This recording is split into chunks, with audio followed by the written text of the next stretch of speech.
हम सभी रोज ब्रश करते हैं, लेकिन उसके बावजूद कैविटी, सेंसिटिविटी और गम प्रॉब्लम्स क्यों नहीं रुकती? कहीं ऐसा तो नहीं कि हम सही काम भी गलत तरीके से करते हैं? नमस्कार, स्वागत है आपका हेल्थ नक्षत्र में और मैं हूं आपके साथ माधवी चौधरी।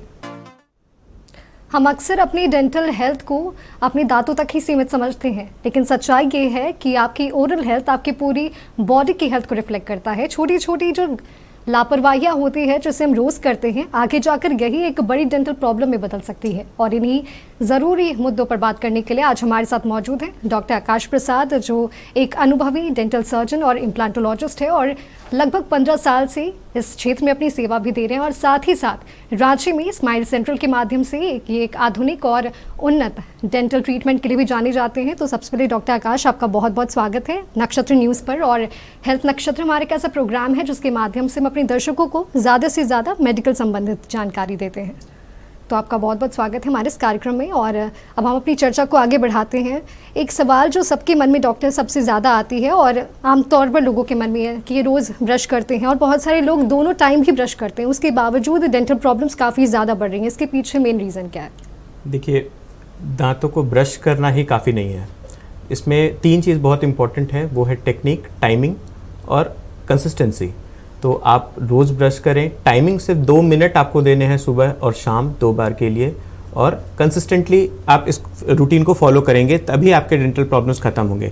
साथ में जो डाइट है हमारा वो शुगर रिच नहीं हो, ज़्यादा फाइबर वाला खाना हो, तो उससे भी दांतों की समस्याएं बहुत कम आती हैं। अगर आज के लाइफस्टाइल को देखिए, आज के खान पान को देखिए, तो सबसे कॉमन डेंटल प्रॉब्लम्स कौन सी देखने को मिल रही है? सबसे कॉमन तो कैविटीज़ ही हैं, और दूसरे नंबर पे आता है मसूड़ों का प्रॉब्लम, गम डिजीज़, जिसके कारण से अभी बोलें तो वर्ल्ड ओवर में ये दूसरे नंबर पे जो ये डिजीज़ है दांतों का, वो आता है।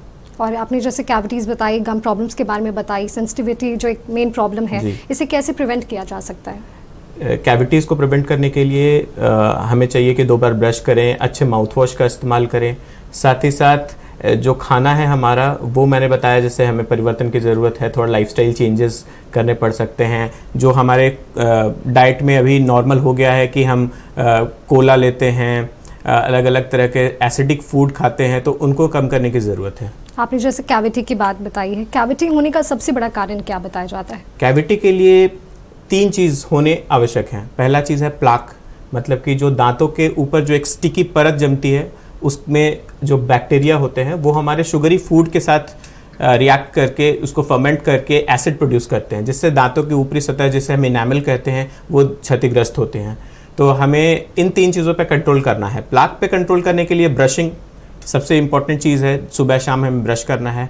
साथ ही साथ बैक्टीरिया को कम करने के लिए हम अच्छे माउथ वॉश का इस्तेमाल कर सकते हैं, और जो सबस्ट्रेट है, जो हमारा खाना है, उसमें कम से कम शुगर और ज़्यादा से ज़्यादा फाइबर्स का हमें इस्तेमाल करना चाहिए। अगर हम कैविटीज़ की जैसे बात कर रहे हैं, अक्सर लोगों के एक शिकायत होती है दांतों में दर्द होना, तो क्या हमेशा दांतों में दर्द होना कैविटी का ही होना होता है? नहीं, ऐसा नहीं है। कैविटीज़ एक रीज़न है दांतों में दर्द होने का।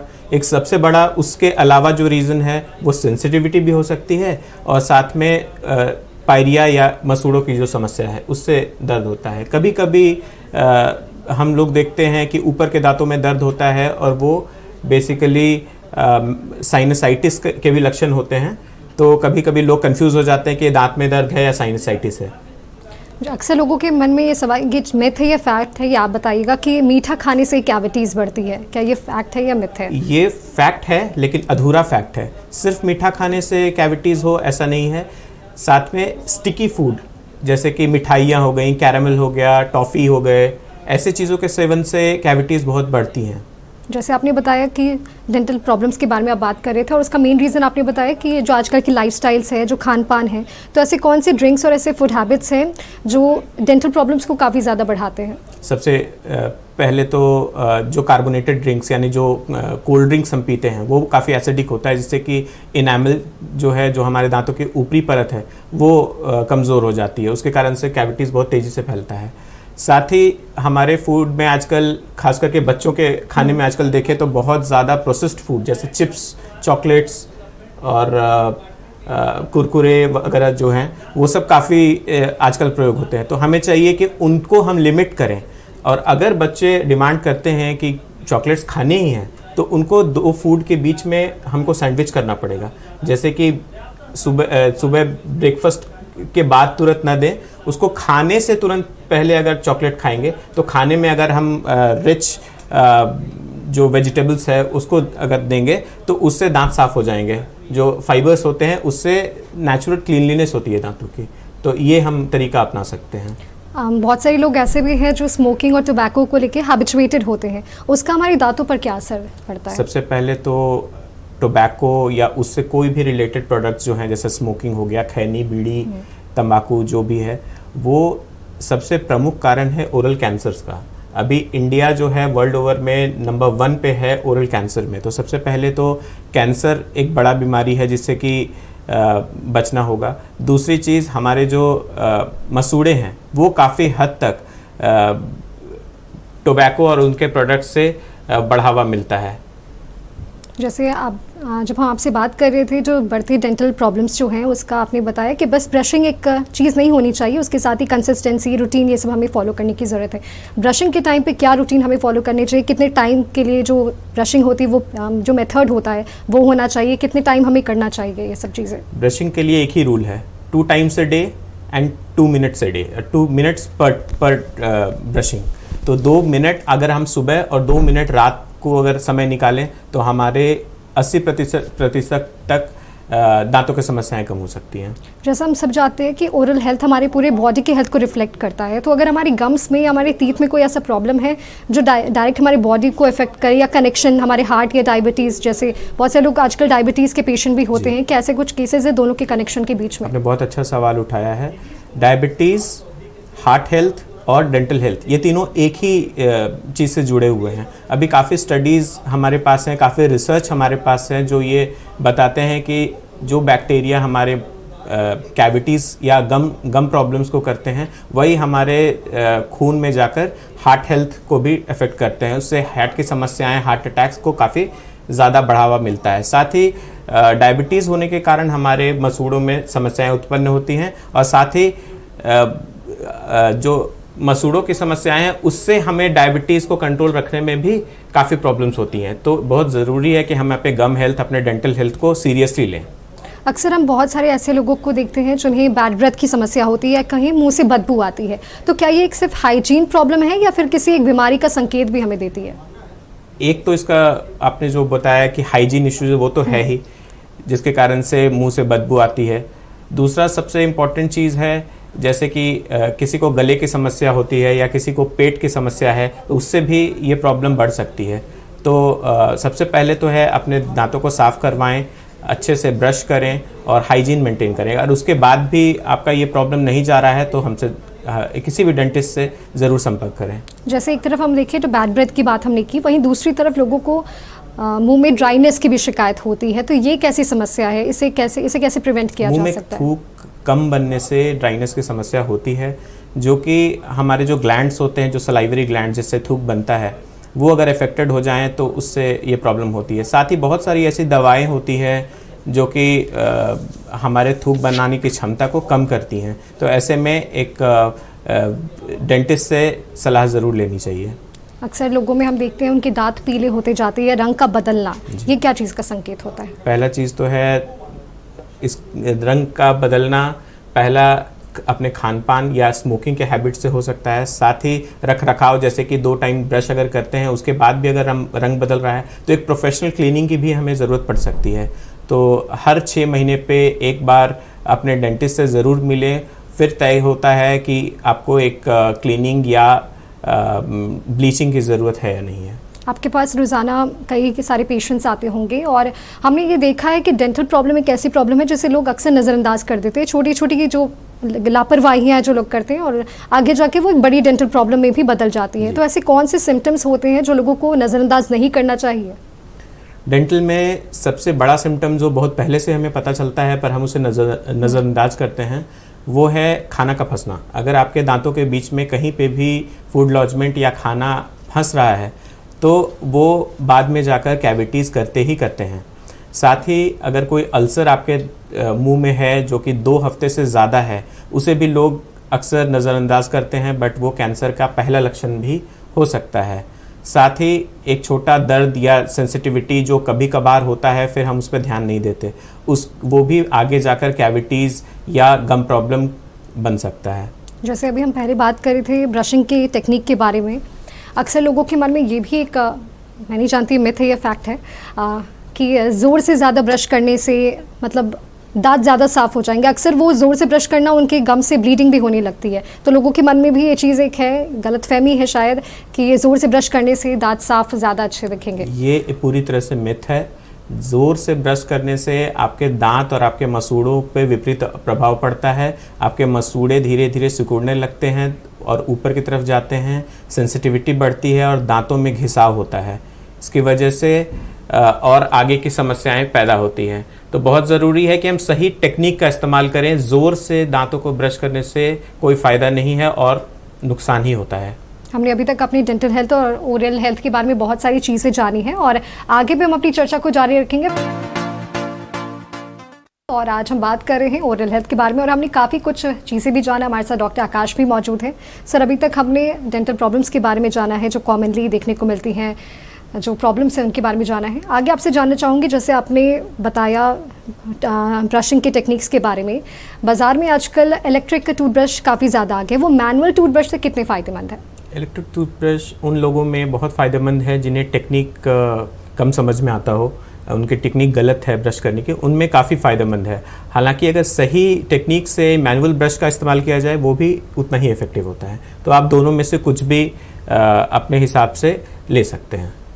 और मार्केट में आजकल चारकोल टूथपेस्ट आ चुके हैं, वायरल डेंटल हैक्स जो आजकल हम यूट्यूब में भी देखने को मिलता है, तो ये सच में फ़ायदेमंद होता है या फिर ये बस एक मिथ है लोगों के मन में? ये मार्केटिंग गिमिक है कम्प्लीटली। ऐसे टूथपेस्ट जिसमें चारकोल या बहुत सारे ऐसे चीज़ों का इस्तेमाल होता है, वो लॉन्ग टर्म में आपके गम हेल्थ के लिए बहुत प्रॉब्लम्स करते हैं। अक्सर लोगों के मन में ये शिकायत होती है और ये भी हमें देखने को मिलता है कि लोगों के गम से खून आ रहे हैं, तो क्या ये एक सीरियस प्रॉब्लम है? ये बहुत बड़ा सीरियस प्रॉब्लम है। गम से खून आना पायरिया का प्रथम लक्षण है। उससे आगे जाकर आपके दांत ढीले पड़ सकते हैं। साथ ही जैसे मैंने पहले भी इस चीज़ को डिस्कस किया कि हार्ट हेल्थ और डायबिटीज़ में इसका बहुत बड़ा रोल है, इसीलिए इसको इग्नोर करने की बिल्कुल ज़रूरत नहीं है। अगर किसी व्यक्ति के पास एकदम लिमिटेड टाइम है तो वो सबसे मिनिमम डेंटल रूटीन क्या फॉलो कर सकते हैं? सबसे मिनिमम 2 बार ब्रश करें, सुबह रात में 2 मिनट के लिए, और हर 6 महीने पे अपने डेंटिस्ट से मिलें और एक जनरल चेकअप कराएं। जैसे हमें अपनी डेंटल प्रॉब्लम्स के बारे में बात करें तो और सबसे जो कॉमन देखने को मिलता है, हमने कैविटीज़ के बारे में बात की और कैविटीज़ सबसे ज़्यादा बच्चों में देखने को मिलता है, तो ऐसे में पेरेंट्स को किस चीज़ का ध्यान देने की ज़रूरत है? बच्चों में अभी जो कैविटीज़ है वो मुझे लगता है कि हर 10 में से 7 बच्चों में भी कैविटीज़ हैं। तो सबसे पहला चीज़ है प्रोसेस्ड फूड जितना कम दें बच्चों को, उतना आपके बच्चों के लिए, दांतों के लिए अच्छा है। उन्हें कोला, कोल्ड ड्रिंक्स नहीं दें। साथ ही बहुत छोटे बच्चे जो कि दूध का बोतल लेकर रात में सोते हैं, उससे अर्ली चाइल्डहुड केरीज का बहुत बड़ा खतरा रहता है और आप 3-4 साल के बच्चों में देखेंगे कि उनके सारे ऊपर के दांत सड़ जाते हैं। तो बॉटल देकर कभी भी बच्चे को नहीं सुलाएं। एक और जो सीरियस प्रॉब्लम देखने को मिलती है डेंटल हेल्थ को लेके, वो है सेंसिटिविटी की। अगर आम भाषा में हम सेंसिटिविटी को समझना चाहें तो आप कैसे एक्सप्लेन कीजिएगा? अगर दांतों की ऊपरी सतह किसी भी चीज़ से, जैसे कैविटीज़ या मसूड़ों के नीचे जाने से एक्सपोज हो जाती है, जिसे हम डेंटिन कहते हैं, तो उससे आपके नर्व्स खुले पड़े रहते हैं। तो अगर आप ठंडा गर्म ऐसी चीज़ों का सेवन करेंगे तो आपको सेंसिटिविटी होगी। और इसका मेन रीज़न क्या है सेंसिटिविटी होने का? सेंसिटिविटी, आप डेंटल हेल्थ पे ध्यान नहीं देंगे तो आपके मसूड़े क्षतिग्रस्त होंगे, दांतों की ऊपरी सतह आपकी क्षतिग्रस्त होगी, तो उससे सेंसिटिविटी होती है। इससे कैसे प्रिवेंट किया जा सकता है? सेंसिटिविटी के लिए अगर वो कैविटीज़ की वजह से है तो अपने कैविटीज़ का ट्रीटमेंट कराना है आपको, उससे ठीक हो जाएगा। और अगर छोटी मोटी वजह से अगर सेंसिटिविटी हो रही है तो काफ़ी एंटी सेंसिटिविटी प्रोडक्ट्स अवेलेबल हैं जो कि मेडिकली अप्रूव्ड हैं, उन्हें आप इस्तेमाल कर सकते हैं। दवाएं अवेलेबल हैं, उनसे भी ठीक होता है। RCT यानी कि रूट कैनल ट्रीटमेंट, ये भी एक ट्रीटमेंट होता है। अगर इसे समझना हो तो कैसे समझेंगे? अगर आपके दांतों में कैविटीज़ हैं और वो दांतों के अंदर जो पल्प होता है, जिसे हम नस कहते हैं, वहाँ तक पहुँच जाए, तब हमें रूट कैनाल ट्रीटमेंट करना होता है, जिससे कि हम इन्फेक्टेड पल्प को बाहर निकाल देते हैं, उसे स्टेरलाइज क्लीन करके दांतों के ऊपर एक कवर चढ़ा देते हैं, जिससे दांत बच जाते हैं। लोगों जो प्रॉब्लम एक देखने को मिलती है वो है विजडम टूथ की। अक्सर वो काफ़ी ज़्यादा पेनफुल होता है, स्वेलिंग होती है, तो स्वेलिंग और पेन होना कि ये नॉर्मल होते हैं? नॉर्मल तो नहीं बोलेंगे, पर ये काफ़ी लोगों में जो यंगस्टर्स हैं जिनकी एज लगभग 20 से 25 साल है, उनमें जो थर्ड मोलर है, जो विजडम टूथ है, उससे रिलेटेड समस्याएं पाई जाती हैं। और किस केसेस में विजडम टूथ निकालना इमरजेंसी पड़ जाता है? अगर दर्द और इन्फेक्शन बहुत ज़्यादा हो तो हमें निकालने की भी ज़रूरत पड़ती है। और ऐसे कौन से ऐसे सिचुएशंस होते हैं कि जो ये डॉक्टर हमें ये सजेस्ट करते हैं कि हमें आरसीटी करवा लेना चाहिए? अगर दांतों में कंसिस्टेंटली आपको बार बार दर्द हो रहा है, रात में खास करके दर्द अगर बढ़ जाता है, तो ये एक स्पेसिफिक सिम्टम होता है जिसमें कि हमें रूट कनाल ट्रीटमेंट की ज़रूरत पड़ती है। रूट कनाल ट्रीटमेंट और जो एक्सट्रैक्शन होते हैं, दोनों में डिफरेंस क्या होती है? रूट कनाल ट्रीटमेंट एक ऐसा ट्रीटमेंट है जिससे हम दांतों को बचा लेते हैं, सेव कर लेते हैं, और दांतों को निकाल देने से कई सारी समस्याएं आगे जाकर पैदा होती हैं, जैसे कि आपके दूसरे दांतों के बीच में गैप होने लगता है, आपको मसूड़ों से संबंधित काफ़ी सारी बीमारियां हो सकती हैं।